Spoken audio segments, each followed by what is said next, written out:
भगवान बोले देखो डायरेक्ट आए रहसल वहसल तो हमने की नहीं थी कि किस तरह से जन्म की रहसल होती है, लेकिन अब आपसे मेरी प्रार्थना है कि आप रहसल कराओ कि हम क्या करें।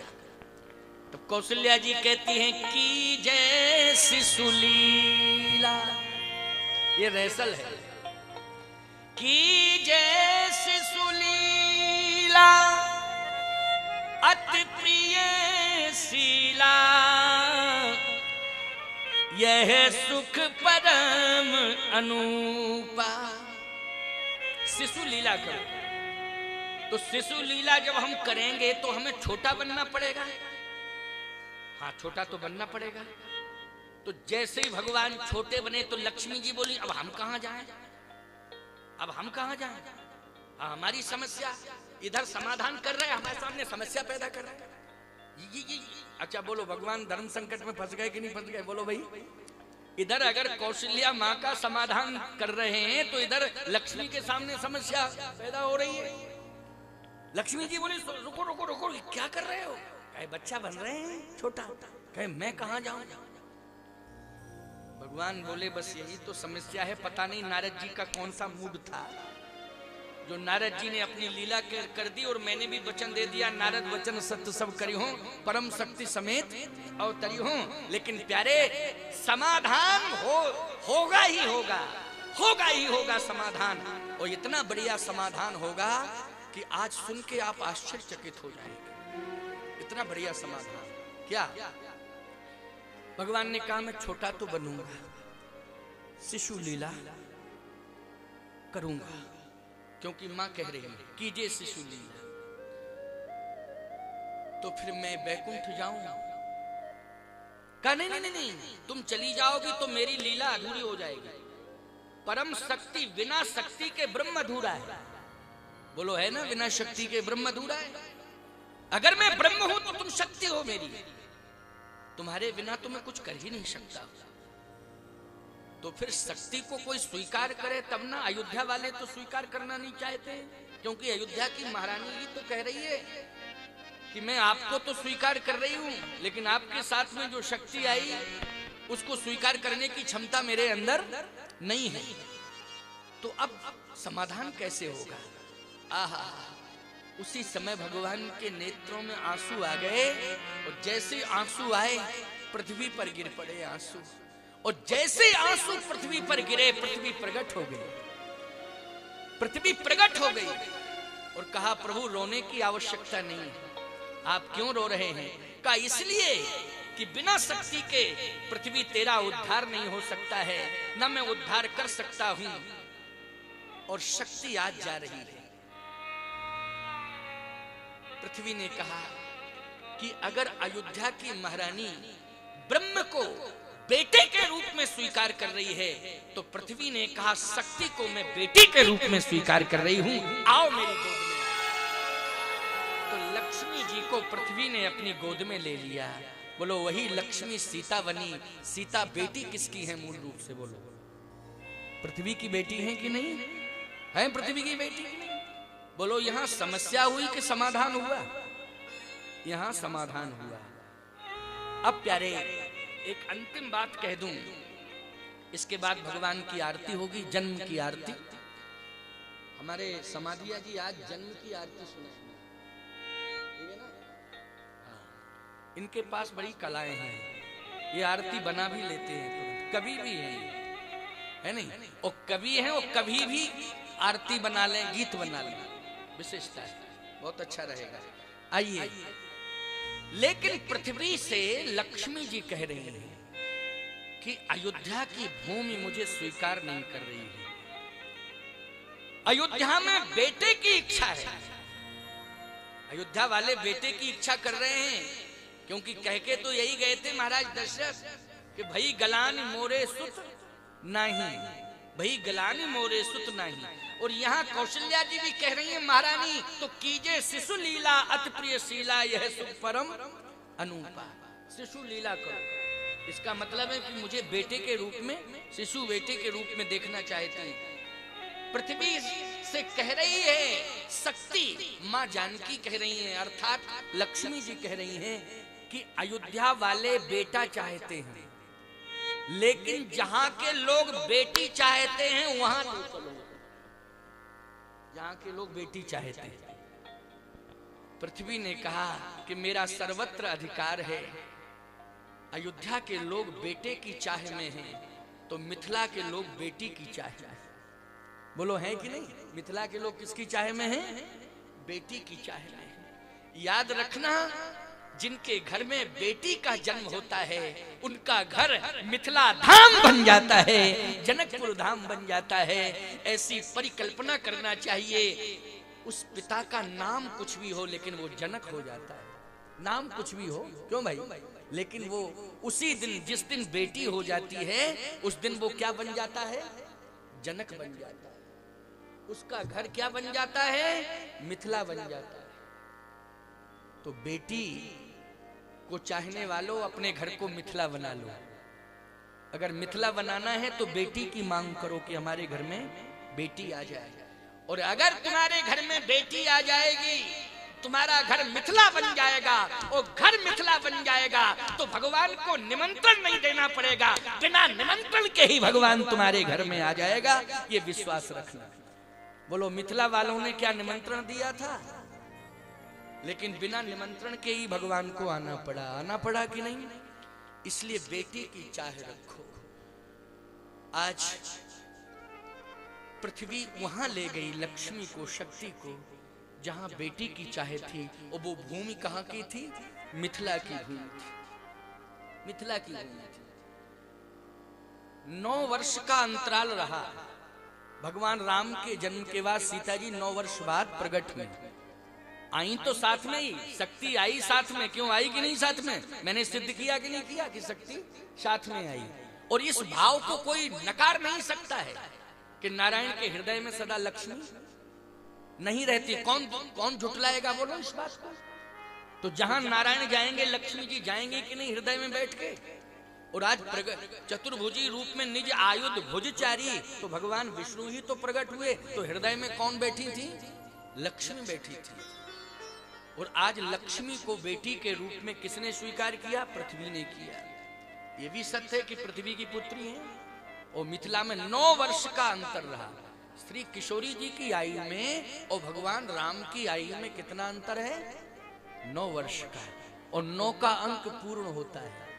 बोलो, होता है कि नहीं होता है? 9वीं तिथि को भगवान आए अयोध्या में। 9वीं तिथि मधुमास पुनीता, शुक्ल पक्ष अवजित हरि प्रीता। 9वीं तिथि, 9 का अंक पूर्ण होता है। 9वीं तिथि को भगवान आए। और याद रखना, 9 वर्ष बाद श्री जानकी जी आई। राम जी जब 9 वर्ष के हो गए तब जानकी जी इस धरती पर आई, प्रकट हुई मिथिला में। भाई प्रकट कुमारी भूमि विदारी, स्तुति हम लोग करते ही हैं। तो जानकी जी 9 वर्ष, यहां भी 9 और 9 वर्ष का अंतर है। जब भगवान राम मिथिला गए थे तो 15 साल की आयु में गए थे। और किशोरी जी 6 वर्ष की थी उस समय। समझ गए हो कि नहीं? तो प्यारे, आज पृथ्वी श्री लक्ष्मी जी को अर्थात श्री सीता जी को, जानकी जी को कहां ले गई? मिथिला की भूमि पर। और एक सीतामढ़ी स्थान है, वहां पर जनकपुर की सीमा में स्थापित कर दिया। एक घट के अंदर श्री किशोरी जी बैठी हुई हैं। ये घट के अंदर बैठी हैं। चलिए ये भविष्य में चर्चा करेंगे। हो सकता है कि कल राम विवाह की चर्चा ही मुझे करनी पड़ेगी, क्योंकि प्रसंगों का विस्तार जल्दी जल्दी करना पड़ेगा। आज तो दूसरा सत्र पूर्ण होने जा रहा है राम जन्म में। अब मात्र 7 दिन बचे हैं। क्यों भाई, बचे हैं ना 7 दिन? तो कल मान लीजिए विवाह की कथा अगर हम पूर्ण करते हैं तो 6 दिन बचेंगे। तो 6 दिन में विस्तार हमें मानस की कथा का करना ही है। तो उसमें भी हम मंगल ही मंगल सिद्ध करेंगे। हर लीला को क्या सिद्ध करेंगे? मंगल ही मंगल। बोलो, भगवान का जन्म भी मंगल है कि नहीं? अयोध्या में हो रहा है तो सब विधि पुरी मनोहर ज्ञानी, और सकल सिद्ध प्रद मंगल खानी। ये तो मंगल की खानी है खदान, क्योंकि मंगल की खदान से मंगल ही तो आएगा। मंगलम भगवान विष्णु मंगल भवन या मंगलहारी द्रवहु सुदशरथ अजिर बिहारी। आज लक्ष्मी जी को लेके पृथ्वी चली गई, कहां? मिथिला की ओर।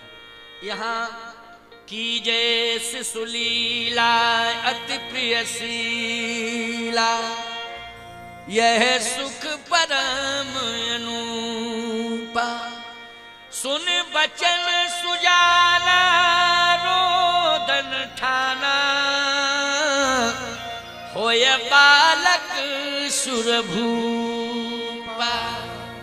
शिशु रूप में भगवान रुदन करने लगे, रोने लगे। बोलो, रोना भी सिखाया तो किसने सिखाया है? आर्यावर्त की नारी ने रोना सिखाया। रहसल किसने कराई रोने वाली? भारत की नारी ने। बड़ी ताकत है आर्यावर्त की नारी ने। आज भारत है, उस समय तो आर्यावर्त था। सावधान, भगवान रोने लगे शिशु रूप में। तो सुन शिशु रुदन परम प्रिय बानी, सुन शिशु रुदन परम प्रिय बानी। संभ्रम चलिया ई सब रानी, संभ्रम चलिया ई सब रानी, संभ्रम चलिया ई सब रानी, संभ्रम चलिया ई सब रानी। रुदन परम प्रिय बानी। अच्छा एक बात बताओ, छोटा बच्चा रोता है तो उसका रोना प्रिय लगता है कि नहीं लगता है? रोना प्रिय लगता है। एक घर में हम ठहरे तो बच्चा छोटा था, वो रोवे। हमारे जो महात्मा एक दो साथ में थे, कुछ टकसारी साधु थे मेरे साथ। बोले, स्वामी जी हम तो कथा सुनने आए थे कि ये रोना धोना सुनने आए थे। अरे मैंने कहा, महात्मा क्या बात है, तुम क्यों बिगड़ रहे हो? बोले, ऐसे घर में ठहर गए हो, इसमें रोना ही रोना है। मैंने कहा, कौन रो रहा है? अरे ये बच्चा कितना रो रहा है। मैंने कहा, जिस घर में छोटा सा शिशु रुदन करता हो, सुनने वाले को अच्छा लगता है, वो घर भी सुंदर होता है।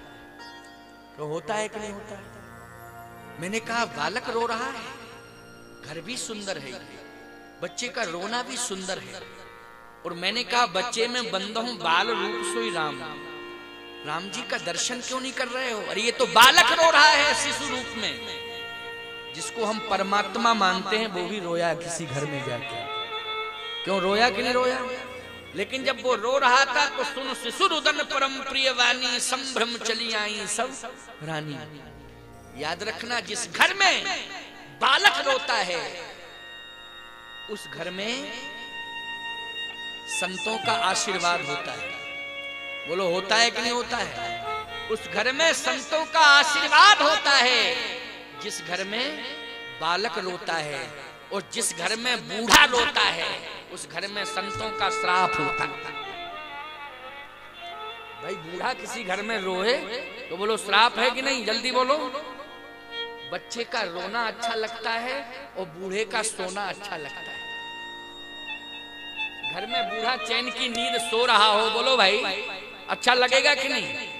और बच्चा अगर रो रहा है घर में तो अच्छा लगता है। इसलिए बच्चे का रोना और बूढ़े का सोना, घर में सोना ही सोना। कनक भवन बन जाएगा घर तुम्हारा। क्या बन जाएगा? कनक भवन। आनंद। इसलिए बूढ़ों की सेवा करो, है ये मस्ती से सोए, आनंद ले रहे। कितने खुश हो रहे बूढ़े से, कह रहे बहुत अच्छे स्वामी जी बुलाए। हमारी बात कहने वाला कोई आया तो है? आजकल तो नेता लोग संकोच में स्पष्ट बूढ़ों के लिए नहीं बोल पाते, क्योंकि नौजवानों के भी वोट लेना है। लेना है कि नहीं लेना है? अच्छा खुल के सासों के बारे में भी नहीं बोल पाते हैं, क्योंकि बहुओं से वोट लेना है। लेकिन हमको किससे लेना वोट? बोलो भाई। ना हमें विधानसभा चुनाव लड़ना, ना लोकसभा चुनाव लड़ना, तो हम तो क्लियर बोलेंगे साफ साफ बोलेंगे, बोलेंगे कि नहीं? और मैं कहता हूं महात्माओं को चुनाव लड़ना भी नहीं चाहिए। महात्मा तो अनुशासन देता है, शासन तो तुम लोग करो ना, क्या दिक्कत की बात है? देखो ये धर्मेश बैठा हुआ है, संतों का आशीर्वाद ले रहा है, आशीर्वाद मिलेगा काम बनेगा। जो भी संतों के पास आएगा आशीर्वाद लेगा उसका काम बनेगा। संत जो है किसी एक दल से नहीं बंधा होता है। एक बात सुन लो कान खोल के, संत किसी एक दल से नहीं बंधा होता है, संत के दल से संसार बंधा होता है। आपको क्या बात कर रहे हो? जब दल से संत बंधा ही नहीं है तो संत के दल से संसार क्या बंधेगा? याद रखना, संत का अगर कोई दल है तो वो तुलसी दल है, और तुलसी दल से ही संसार बंधा हुआ है। हम लोगों का कौन सा दल है? तुलसी दल, बोलो है कि नहीं? और तुलसी दल की चाहे भगवान भी रखते हैं, इंसान की तो छोड़ो। और हम लोगों ने जो दल बनाया है वो है तुलसी दल। अच्छा, ये मंच किसका दल है? बोलो, तुलसी दल का मंच है कि नहीं? तुलसी की कथा हो रही है तो ये मंच किसके नाम पर समर्पित है? तुलसी दल के नाम पर समर्पित है। इसलिए तुलसी दल जिसको मिल जाता है, भगवान की कृपा उसे मिल जाती है। भगवान की कृपा जिसे मिल जाती है, सफलता उसी को मिल जाती है। आज अयोध्या की नारियां आ गई। दशरथ जी महाराज के कान में ये शब्द पहुंचा, दशरथ पुत्र जन्म सुनि काना, मानो ब्रह्मानंद समान। दशरथ जी के कान में ये संदेश पहुंचा, मानो ब्रह्मानंद समाना। अच्छा, पुत्रानंद समाना कि ब्रह्मानंद समाना? जल्दी बोलो, ब्रह्मानंद समाना। क्यों? दशरथ जी महाराज इस बात को जानते हैं, जाकर नाम सुनत सो होई, मोरे ग्रह आवा प्रभु सोई। मेरे घर में प्रभु आ गया है। और कौशल्या जी से जब पूछा कि कौन आया, बोले व्यापक ब्रह्म निरंजन, निर्गुण विगत विनोद, सो अज प्रेम भगत बस कौशल्या की गोद। विप्रधेन सुर संत हित, लीन मनुज अवतार, निज इच्छा निर्मित तन, माया गुण गोपाल। बोलिए राम लला भगवान की। अब राम लला भगवान आ गए। कौन आ गए? राम लला भगवान। अब हम लोग राम लला भगवान आए तो राम लला की आरती कर लें, क्यों भाई? और राम लला के लिए अयोध्या में मंदिर बनने ही जा रहा है, लेकिन जब तक मंदिर नहीं बनेगा राम लला मैहर अखाड़े में ही रहेंगे। जब बन के तैयार होगा तो हम लोग ले चलेंगे, ठीक है ना? लेकिन तब तक जो है मैहर अखाड़े में राम लला रहेंगे, क्योंकि आज आ गए राम लला। अब हम जाने नहीं देंगे जब तक मंदिर बन के तैयार नहीं हो जाएगा। और राम नवमी से मंदिर प्रारंभ होगा। राम जन्मभूमि पर राम मंदिर का निर्माण राम नवमी से प्रारंभ हो जाएगा। भारतवासियों, ये अति प्रसन्नता की बात है। लेकिन राम लला अब अभी मैहर में रहेंगे, अखाड़े में रहेंगे। हम लोग लेके चलेंगे ना, तो भैया अब राम लला की आरती हो जानी चाहिए कि नहीं? राम जन्म हो गया,